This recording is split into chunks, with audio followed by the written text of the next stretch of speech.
People say forgive and forget. It's the other way around. Forget, automatically you will forgive. We learn about life through questions. Then is everybody intuitive? Isn't that restricting the growth? How do you find that balance? Is it a verb like work to do? How do we progress and work on that? To answer some of these, Mr. Praveen Mankar, founder of Pratibimb Charitable Trust, brings to you Face to Face. This week we are talking about forgiveness. We sometimes hurt people, intentionally or unintentionally. We find it tough to seek forgiveness and hence live with a lot of regret. What is forgiveness? And why is it important to seek forgiveness from yourself or others?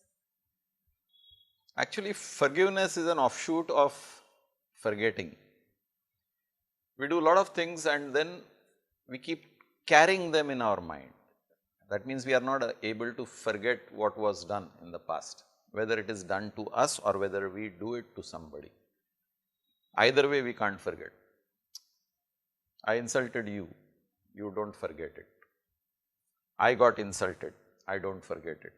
So, it is the ability to forget that gives you the capacity to forgive. Whatever unpleasantness happened, happens momentarily. How long we stretch it, that determines the problem that you are going to face. You must have seen people, तेरे से बात नहीं करती हूँ जा, and it carries on for 10 years, 15 years, they are not having conversation. What happened was momentary. Something happened in 2 minutes, 10 minutes. A conversation did not take the right turn, it became ugly. And you stretched it for a decade. You were unable to forget it. There are many things best forgotten. The forgiveness automatically comes after you forget the things in your actions. Like you go to school and children say katti. Next day they are batti. What happened? The child forgot what happened yesterday. Yesterday I was not on talking terms with you. Today I am talking to you. The child is able to drop what happened within a day. Adults carry it. Generations, you will see generations quarreling. Yes? Why? Because something happened in some generation which has been transferred to the next generations and they hold it. Ability to drop things is the precursor to forgiveness. Drop your hurt, otherwise you can't forgive. But so we all make mistakes. Sure. You insult someone, you'll maybe use foul language. Sure. But some people refuse to acknowledge it in the first place. How do we go about acceptance? You mean the person using the foul language doesn't acknowledge that he is using foul language?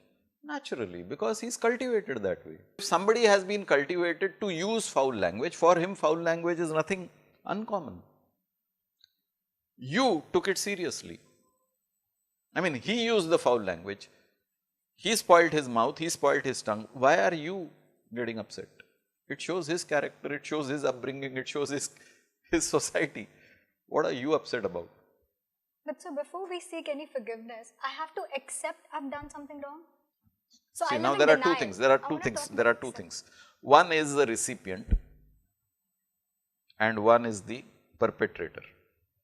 So, if I am the perpetrator and you are the recipient, let us say I used foul language, you are receiving the foul language, okay. I used foul language, I spoiled my mouth. Number one, I have to first understand that I am using foul language. For me, it is a language of every day. For you, it is offensive.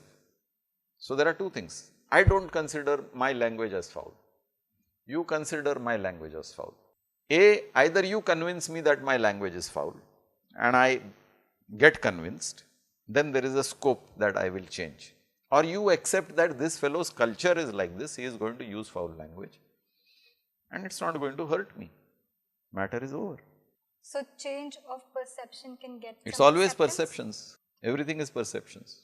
But so sometimes even after we accept things in life, we live with a lot of regret, guilt. Sure, we do.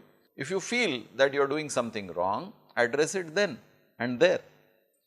If you don't feel that you are doing something wrong, then be happy with what you are doing. If you are regretting it afterwards, you are being immature. Regret is always immature. It is the maturity that enables you to see the things in the true light as quickly as possible. But so how do you get over? So, if How we do you talk get over? Drop it. Drop the subjects. Forget the subject. Don't carry it. It's like I am carrying a bottle in my hand. Now I am carrying another bottle in my hand. Now I am carrying third bottle in my hand. I hang bottles on every finger. What will happen to my hand? It'll start hurting. Yeah, it will start hurting because I am holding on to bottles. If I want to reduce the hurt, I have to drop the bottles. So you said something to me, I carried your bottle, hurt, I am carrying it. Somebody else said something to me, I am carrying that bottle. Somebody else said something to me, I am carrying that bottle. Eventually my whole arm is paining because I am carrying these bottles for what? How does it help me? Drop them. Dropping them is forgetting them. Once I forget that you said something offensively to me, I converse with you not naturally and normally. But if I hold on to that you spoke to me in a very rude manner, then every conversation I have with you has a backdrop of that rudeness which happened some days ago. Then I cannot have a normal conversation with you. So you are bringing your past into your present, you are ruining your present, and you are making your future also bleak. Let the past go, it happened. Drop it. Forgiveness comes in dropping things. So, what are the consequences of Whatever. non-forgiveness then? Whatever. I don't want to forgive you. You've hurt me. Whatever, you got to be ready to face your consequences because it is your choice not to forgive. So, whatever happens to you in the direct relationship or an indirect relationship, because everything is cause and effect. You don't want to forgive me because I was rude to you. Okay, fair enough. What will happen if you don't forgive me? Either you will be indifferent to me or you will carry the hurt with you. If you are indifferent to me, you think matter is over. If I have not regretted what I did to you and you remain indifferent to me, from your point of view, you are okay. You have still not forgiven me because you have not forgotten the incidents. Something similar may happen to you as a cause and effect relationship. Then what? You would be in a different position. You would have said something to somebody knowingly, unknowingly, which caused a hurt, and that somebody has become indifferent to you. Now you will wonder why that person is indifferent to you. Because you were indifferent to somebody. So, what you're saying is if I don't forgive someone now, someday in the future, someone will not forgive me. Sure. Because it all comes back. It all comes back. That's why forgiveness is not the subject, forgetting is the subject. Just forget it, your behavior automatically changes when you forget. When I say forget, I don't mean I pretend to forget.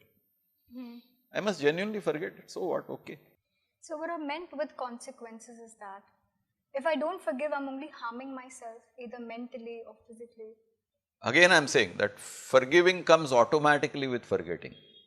Forgetting is not a word which is to be treated shallowly. We are very shallow in our understanding of the word forget. Forget is very difficult. If you don't forget, you bear a grudge. But if you genuinely forget, there is no grudge. Are you are talking to that person nicely. That day he was talking so rudely to you. Really? I don't remember.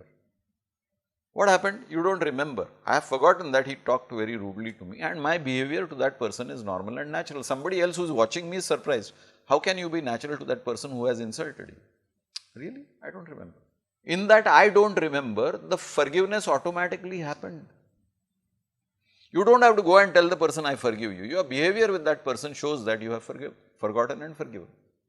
Forget it. Is it worth it?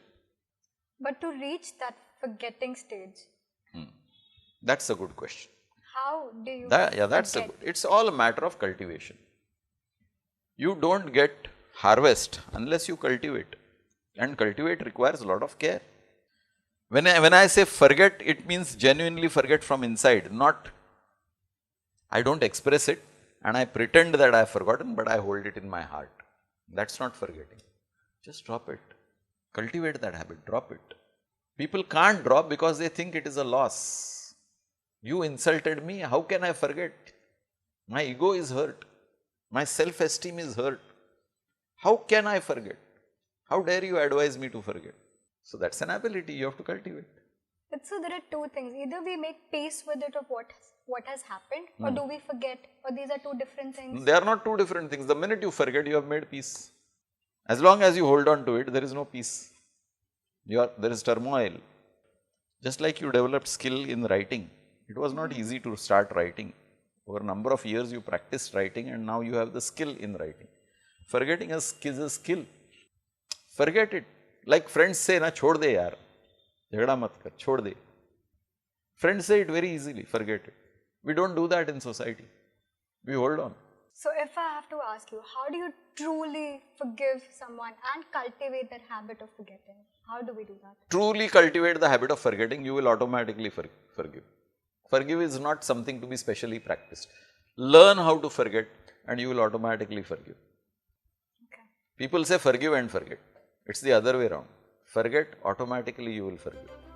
It's important to forget first before we forgive.